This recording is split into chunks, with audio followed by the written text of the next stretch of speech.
Welcome to State of the City. My name's Todd Prafke. I'm the City Administrator here in St. Peter, and today is April 22nd. It's Earth Day. A beautiful morning. I'm videotaping this at about, well, it's about 8:30 in the morning, and just a beautiful, beautiful spring morning this morning. So for today, for State of the City, I have three primary missions. The first one is to talk about a special council meeting that the council had just last night. Number two was to talk about the workshop, which occurred after that. Last night would have been their regularly scheduled workshop session. And then three is to go over some tidbits of information that I hope makes your life better if you know about. But first, let me talk about the special council meeting. Here's the agenda for that special council meeting, and you can see that online on our website if you want.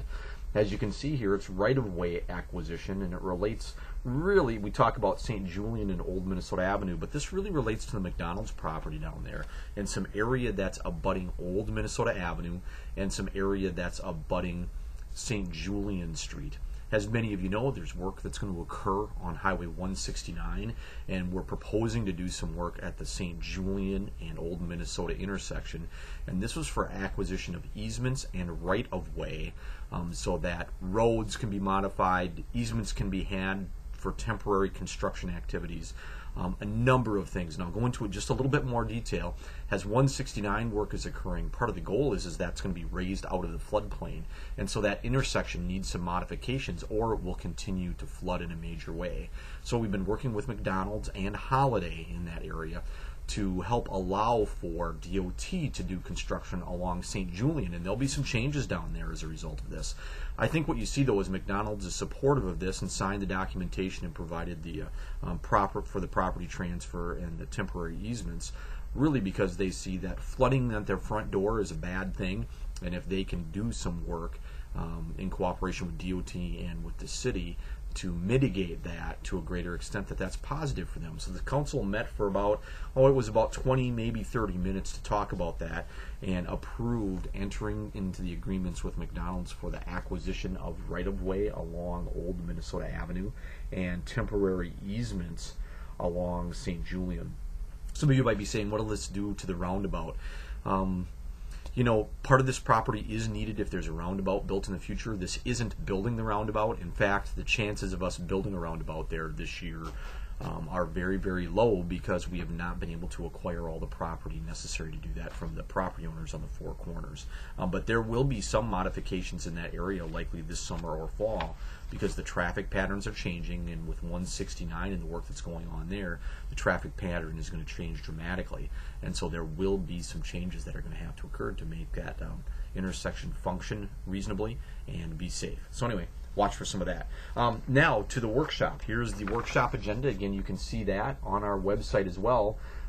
We had a presentation from the building department. Dean was there and did a nice job really recapping a lot of the activity that occurred last year and discussing the rental program. The council had a lot of questions about the rental program and what does he inspect for when he's doing an inspection of a rental. And so it's those health and safety things, smoke detectors and CO2 detectors and egress and all those kind of really important things for life safety. Then we also talked about the electric fund budget, and man, we talked about that for, I bet, almost an hour. We're proposing a very, very small increase in rates for that. I think the number is 0.0011 cents per kilowatt hour. And so that's really what we're looking for. We have to close a gap to be out of operational deficit of about $75,000, give or take a little bit, and that rate increase would do that. Now, I don't know that the council is really excited about that, but they will be talking about it at their next council meeting, so be ready to watch for that. The last item that we talked about was the street maintenance program, and we do this every year at this time. This is that stuff of filling potholes and seal coating and crack filling, and I have a number of different maps here for crack filling and potentially for seal coating, and I know I'm going through this really fast for you, and we'll cover it more after at a council meeting, but this was really talking with the council about our maintenance program. We plan to spend over $400,000 this year on those various activities. That's up a little bit from some previous years, and so you know, as our infrastructure ages, we have to put some more maintenance into it. Our goal of all those programs is to make certainly things be passable, but it's to keep water out of the subsurface.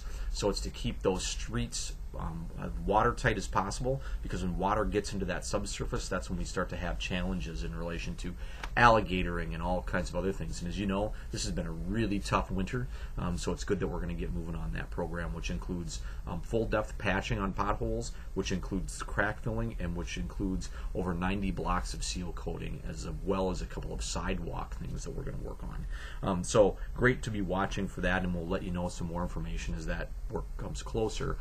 The patching kind of work will occur here in the late spring, early summer, but that major crack filling and seal coating usually occurs in the mid to late summer time, so that August time frame generally. Now, let me give you some tidbits if I can. First of all, I want to mention that the summer Rec Brochure is out. It should have come in your mailbox. If not, stop by the community center or stop by City Hall and pick one up. And I'm unfolding. It's like humongous with us and community ed and all kinds of things for us to all do. It's not only just for kids, but there's adult activities and special events and how to be a volunteer in the park and preschool and all aquatics, getting your swim lessons, youth sports, all that kind of stuff is here. So it's humongous. So if you didn't get one, you want to take a look at that, because there is fantastic stuff to do here with our rec department in St. Peter. So if you didn't get one, let us know, or stop in at the community center or City Hall and we'll make sure that you get one. It's your ticket to fun and activities for the whole summer. So check that out. Now, in honor of Earth Day, today is Earth Day. In honor of Earth Day, I have 5 or 6 tidbits of information that I want to give you that relate to the city of St. Peter and Earth Day. First of all, recycling. This is our new recycling brochure. The kinds of recycling we haven't changed, and so you can still recycle what you accepted before. If you want to know more about this, go to our website. But in honor of Earth Day, you have a great residential recycling program, very robust compared to most places, and it takes a lot of different stuff, so that's fantastic. Helps save space in our landfills and reuse, recycle, right? The second one is compost. We use a lot of compost within our community, and in fact, we compost stuff and bring it back in, and you take it for your gardens or whatever. So that's number 2.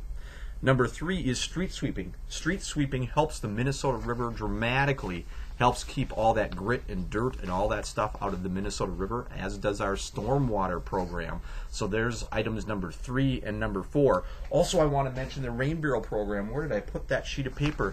Well, if you haven't seen the rain barrel program before, give us a call and ask about that. We have a rain barrel program where we'll give you a rebate on your utility bill for putting in a rain barrel, which means that it takes the water from your roof or from other places when it rains, and you can use it on your tomatoes or on your roses or whatever. It's great environmentally, and frankly, your roses or your tomato plants love that rainwater. So that's number 5. And we have tons of appliance and electric type rebates, and you can check that out on Save Energy in St. Peter.com.